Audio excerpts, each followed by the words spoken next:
سنو کہانی میری زبانی جو دل کو چھو جائے۔ ایک 10 سال کا بچہ رفیق بہت زیادہ شرارتی تھا۔ وہ اپنے گاؤں میں ہر کسی کو تنگ کرنے سے باز نہ آتا اور کوئی نہ کوئی شرارت سوچتا رہتا۔ گاؤں کے لوگ تنگ آ گئے اور ہر ایک کے پاس رفیق کی کوئی نہ کوئی شکایت ہوتی اور وہ سب کے برتن توڑ دیتا جب بھی بازار میں وہ بھاگتا ہوا جاتا۔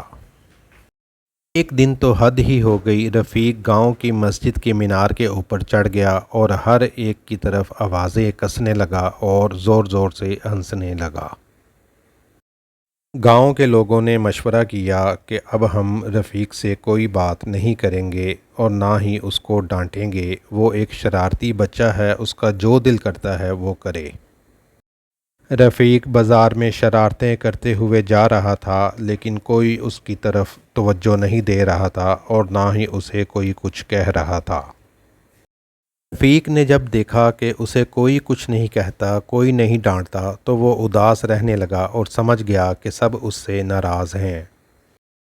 رفیق نے لوگوں کی مدد کرنا شروع کر دی اور سب کو اپنے اچھے اخلاق کی وجہ سے اپنی طرف متوجہ کرنا شروع کر دیا۔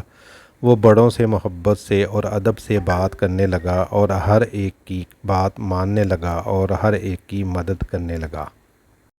رفیق کو اپنی غلطی کا احساس ہو چکا تھا، اب لوگ بھی اس سے محبت کرتے۔ گاؤں کے لوگ اور بچے سب اس سے ملتے، اس کے ساتھ کھیلتے، بچے اس کے ساتھ اچھی اچھی شرارتیں کرتے اور وہ گاؤں کا ایک اچھا اور نیک بچہ بن چکا تھا۔